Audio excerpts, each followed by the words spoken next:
Voltamos aqui com o nosso Espaço Heráclito. Hoje, nesse primeiro bloco, a gente falou sobre o escritor francês Marcel Proust. A gente continua agora para chegar ao nosso segundo tema, que é a questão da indústria de filmes adultos. Mas antes disso, Walter, no final do primeiro bloco, a gente vinha aqui falando sobre a questão de que o Proust se nutriu de uma série de escritores que você mencionou da literatura francesa para construir a sua obra. Mas aí eu perguntaria a você o seguinte: existe uma noção de que o Proust traz obras catedrais, obras que se configuram metaforicamente como uma catedral. O que seria isso, Walter?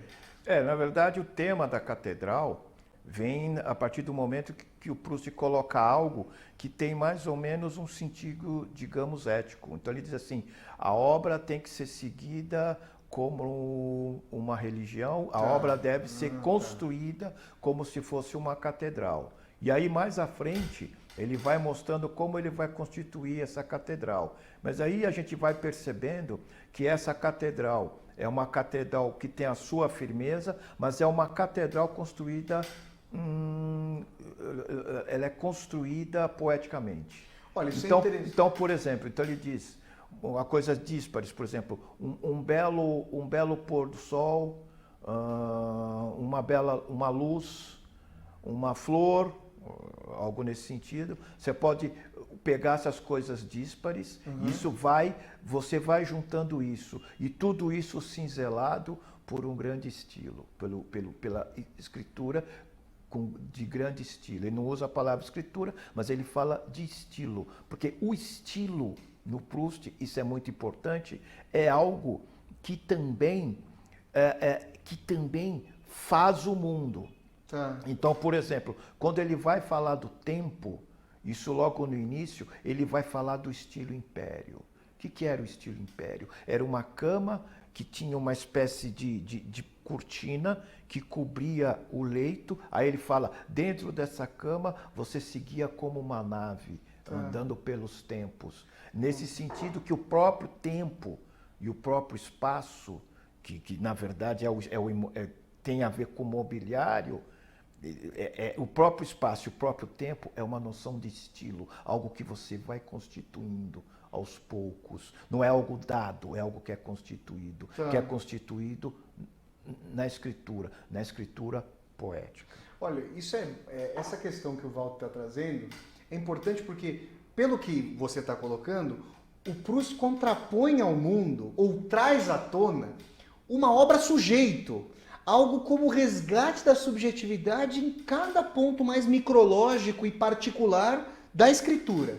E aí, Walter, me surge a seguinte questão: com esse tempo que se faz a revelia, contrariamente ao tempo da sociedade, ao tempo mais objetivo, a gente tem uma dimensão, uma miríade de experiências mais subjetivas para trazer novas dimensões de realidade para a literatura e para o mundo, para o leitor. Seria possível, nesse sentido, ver o Proust como um crítico, nesse sentido de uma obra que resgata a subjetividade, quando nós pensamos um Proust contra uma sociedade tão padronizadora e coisificadora como a nossa, que tenta padronizar as experiências, fazer com que elas se tornem permutáveis, tirar justamente esse elemento de subjetividade do mundo? O que você veria nisso, Walter? Na verdade, essa posição que você coloca é uma posição do crítico, né? Digamos, de alguém que parte de uma determinada reflexão, e essa reflexão vai encontrar a obra, não é? E ele vai ver vai fazer com que essa obra, né, vai se refletir, uma relação entre obra e sociedade. Né? Daí que entra essas questões que você coloca, a questão da subjetividade, a questão do sujeito e a questão da produção da obra como produção. O Proust, ele não pensa nessa medida. O que o Proust tenta fazer principalmente é trabalhar a literatura não como se ela fosse um objeto da inteligência. O Proust faz questão de não misturar as coisas entre o âmbito da inteligência e o âmbito da escritura e da sensibilidade. Tá? Ele não mistura essas coisas. Então ele diz que ele não se apega à questão da inteligência, na questão, diremos, da questão filosófica. Quer dizer, a questão da crítica, o Proust também trabalhava essa questão da crítica, mas essa questão da crítica era no sentido de trazer essas questões para o nível da escritura, de se resolver essas questões a nível do poético. Então, quando ele lógico, ele coloca, aí que está, ele coloca, ele representa, vamos dizer assim, uma dada sociedade, digamos, a decadência de uma dada sociedade, que é a sociedade aristocrática. Ele faz isso principalmente no último volume, quando tem a última festa, onde todos os personagens aparecem envelhecidos e ele fala da questão do tempo. Mas aí, nesse momento, é que ele diz que entra essa questão da catedral. A obra se torna uma coisa imorredora. É o próprio tempo, com T maiúsculo, sem malícias, e esse tempo, que é o tempo poético, vai bater esse outro tempo, que é o tempo daquilo, digamos, que é o tempo... Tempo objetivo. O tempo objetivo, o tempo social. Mas há, sim, uma sociologia no Proust que não se separa dessa atividade poética. Há no Proust, por exemplo, uma certa influência de um sociólogo muito bom chamado Gabriel Tarde. O Gabriel Tarde é um sociólogo que trocou lanças com o Durkheim, que era um sociólogo francês que era positivista, e o Gabriel Tarde tinha uma maneira diferente de fazer sociologia, que era uma sociologia que se baseava em analogias. Então ele pegava, por exemplo, serei rápido, ele ia falar, por exemplo, da propagação da luz, né? Ele falava da propagação de determinados costumes na sociedade em analogia com a propagação da luz. Quer dizer, Gabriel Tarde foi o primeiro sociólogo a trabalhar com a questão da moda. Foi o primeiro. Tanto que quando Roland Barthes vai lançar o Sistema da Moda, é Gabriel Tarde que está lá. Foucault comeu ali também, e Proust também. Há uma grande influência de Gabriel Tarde no Proust. Mas quando a gente vai ler o Proust, a gente nunca deve abstrair essa questão, porque tem uma sociologia. Mas toda essa sociologia está junto com uma psicologia, também a nível proustiano, entendeu? E tudo isso ele vai se tecendo, é bom nunca esquecer, sempre tecendo poeticamente. Por isso que é uma obra de certa medida, que a gente pode chamar, com todas há uma certa perversão da escritura, e dessa escritura, coisa que depois muitos teóricos da literatura vão pegar. Penso em Roland Barthes, por exemplo. Olha, o Walter usou um termo aqui que é muito propício para nós passarmos para a segunda parte da nossa discussão, que é a questão da perversão e da indústria de filmes adultos. Eu teria uma provocação a fazer para o Walter na seguinte medida. A gente vinha falando aqui da subjetividade proustiana e, de certa maneira, ou de muita maneira, a indústria, que a gente já usa o termo indústria, então é a antissubjetividade, né? É a padronização por excelência. A indústria do filme adulto, de certa maneira, cria padrões de comportamento sexual, muitas vezes acirra ou se alimenta disso socialmente, mas também reproduz essa lógica. E eu te perguntaria, como é que você concilia, Walter, na sua própria vida, essas duas dimensões, do Proust subjetivo e de depois ter se tornado um diretor de cinema adulto? Como é que você fala sobre esses dois, sobre a conciliação dessas duas dimensões? Antes de eu começar a me aproximar mais da filosofia chinesa, eu achava que, na verdade, eram coisas paralelas, que, na verdade, uma não tem nada a ver com a outra.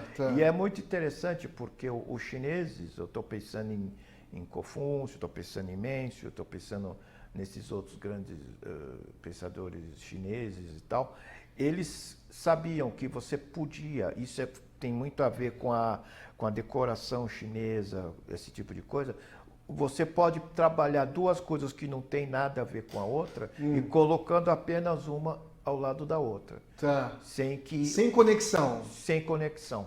Tá, isso nunca gerou em você, entre aspas, uma esquizofrenia existencial, digamos assim? Uma colisão entre essas duas esferas? Não. Tá, mas e aí eu te pergunto, como é que, mas de qualquer maneira, fazendo uma provocação que as aproximasse, como é que você vê a indústria do filme adulto no sentido de criar um padrão de comportamento sexual contra uma subjetividade da experiência, ou seja, contra uma experiência do ato que pudesse ser mais liberada, digamos assim. Você vê o cinema pornô, em grande medida, padronizando as atuações dos pares aí, mundo afora? Na verdade, quando o cinema pornô começou por volta dos anos 70, mais ou menos, era muito mais divertido. Por que você diz isso? Porque, na verdade o pornô, dada a áreas eróticas que tem, porque o pornô, a palavra pornografia é do século XVIII, né? Você falava mais em áreas eróticas e tal. Mas o pornô, ele era, na verdade, a ideia do pornô, no início, era estabelecer essa questão da liberdade sexual. Era a questão do amor livre, não é? E, na verdade, havia essa euforia no sentido de que o pornô ajudasse a liberação sexual. Tá. E aí, você está pensando, você está trazendo, então, que a questão de que a pornografia tinha um caráter emancipatório no seu surgimento. Mas aí, pensando, por exemplo, hoje, nas questões de padrão, trazendo termos industriais para dialogar, inclusive, com a indústria cinematográfica dos filmes adultos ali. Padrão de realização sexual, número de orgasmos, duração do ato. O pornô, nessa medida, não vai na contramão desse sentido emancipatório agora? Ele não ajuda a padronizar o comportamento sexual dos telespectadores e mesmo daqueles que não assistem aos filmes? Então, você diria isso, Walter? Eu diria, mas eu mostraria também que a indústria pornô, enquanto indústria, ela é indústria como qualquer outra, né? Então, por exemplo, antigamente os garotos não descoloriam o cabelo e cortavam o cabelo assim, estilo Neymar. Tá. Né? Aliás, pessoal, o Walter está mencionando, só um parênteses, está mencionando o Neymar aqui porque é um santista histórico, não é verdade? Sim, sem dúvida. 4 costados. E neymarista. Bom, então a indústria pornô nada mais é do que uma repetição mais exacerbada, é claro, da indústria em geral. Né? Então, tudo aquilo que a indústria quer fazer, no sentido de colocar padrão, o pornô faz igualmente. Só que aí eu te perguntaria, trazendo uma outra provocação, no sentido de pensar a noção do prazer dentro do filme adulto. Claro que os telespectadores do Espaço Heráclito, eles não costumam assistir, não é verdade, pessoal? Os filmes e tudo mais, né, Walter? A gente sabe que não se assume, mas alguns sites, a gente não vai fazer propaganda aqui gratuita, mas muitos sites são, digamos, frequências múltiplas, para usar o termo. Mas eu perguntaria no seguinte sentido. A gente tem a noção do sexo objetivamente associada, imediatamente associada à questão do prazer, mas como a gente vinha falando sobre o Proust, na noção de tempo, a gente tem o prazer no tipo de sociedade em que a gente vive relegado, deixado para o tempo livre. O trabalho, em grande medida, é associado ao desprazer. E nessa medida em que o pornô, para aqueles que não fazem parte da indústria, você é um diretor, mas para todos aqueles que não fazemos parte da indústria, o pornô é consumido justamente no tempo livre. E o adjetivo livre se contrapõe à noção de tempo preso, que digamos, agrilhou a maior parte da nossa vida. O pornô, nesse caso, ele não exacerba a distância entre o desprazer cotidiano que nós temos e aquele resquício de prazer que é deixado para o tempo livre, para, digamos, uma masturbação diante do filme. E não é também curioso, essa é a primeira pergunta. E a segunda, não é curioso que nesse campo do entretenimento, o pornô vai exacerbando algumas atitudes, como você estava falando, de violência, inclusive contra a mulher, e isso vai contra a emancipação. Não é curioso que o pornô seja um entretenimento que nos dá um pouco de prazer para que nós suportemos o desprazer cotidiano, Walter? Olha, o pornô, se a gente perceber que na sociedade existe pensando no Bataille, tem duas coisas. Jorge Bataille. Existe o anti-ID, o proibido. O proibido, tá, não é? E o que não é proibido, tá, entendeu? O pornô também, como tudo, trabalha com isso, entendeu? E o pornô, de novo, como qualquer indústria, ele faz seu mercado exatamente em cima dessa carência. Tá. Como a maioria das pessoas tem carência sexual, né? E porque a sociedade normalmente diz, é nesse momento, é aqui e ali, o pornô, ele abre um caminho dentro dessa carência. E você tinha comentado, Walter, você fez um comentário no sentido de dizer que no início, nos primórdios dos filmes pornográficos, havia algo mais eventual, com uma certa espontaneidade. O pornô, como a própria indústria que se transformou historicamente, virou algo com produção em massa. Isso interfere na performance dos atores? Você diria, por exemplo, os atores pornográficos se utilizam de medicamentos para atuarem nos filmes, Walter? Então, até, por exemplo, porque o pornô é uma coisa pré-Viagra e outro pós-Viagra. Tá. Então, antes do Viagra, os atores só contavam com o poder de concentração. Nossa. Né? Depois, aí entrou o Viagra. Entrando o Viagra, obviamente, isso não aconteceu só no pornô, acontece na vida em geral. Claro. O Viagra acaba elevando as coisas por um campo que eu acho horrível, que já existe no campo do trabalho, que é a de performance. Tá, né? tá. Então, por exemplo, o futebol, hoje, você fala, o futebol é um esporte de grande performance. Então, um jogador de futebol, você põe um Garrincha, hoje não jogaria mais. Claro. Então, e o pornô, graças ao Viagra, também, acaba se transformando também, acaba reproduzindo essa questão da performance. Você conversa com os atores, por exemplo, quando os atores têm relações fora do âmbito ali dos filmes, com pessoas que não dizem respeito à indústria, vocês percebem que há uma retroalimentação dessa performance dos filmes nas relações eventuais ali das pessoas, Walter? Aí eu não sei, que eu não converso com o ator. Mas eles não trazem nenhum tipo de colocação nesse sentido? Não, eu só converso com as atrizes. E o que eles dizem o que elas dizem para vocês? Bom, a atriz pornô, ela não é...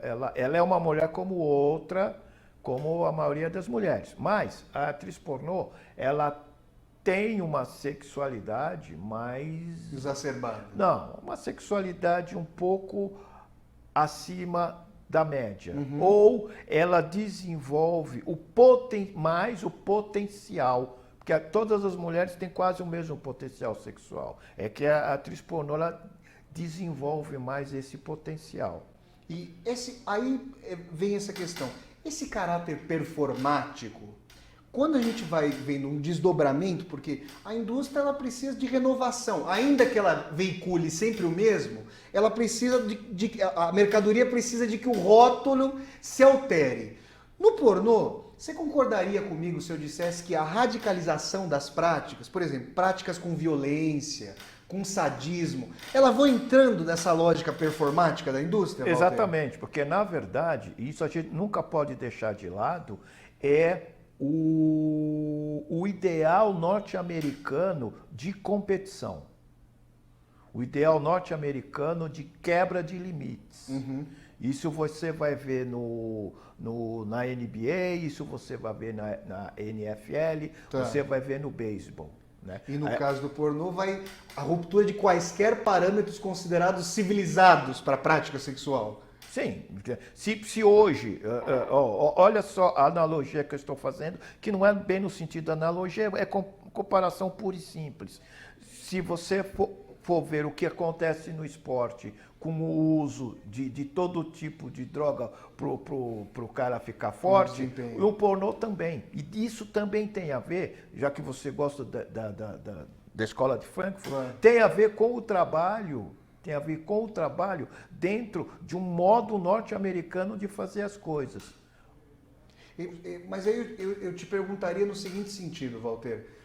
Essa prática de golpear a mulher, de usar aparelhos e máquinas, como é que você veria, fazendo aqui um panorama, se subverteu então aquela mensagem a princípio emancipatória do sexo livre, e hoje essa liberdade sexual vem sendo transformada claramente em mercadoria? É esse o ponto? Ou seja, de emancipação nós chegamos ao ponto da regressão agora? Não, na verdade, é triste dizer, isso não é regressão, isso é progresso. Ah, é? Como é que você e é vê o isso lado como... negro do progresso.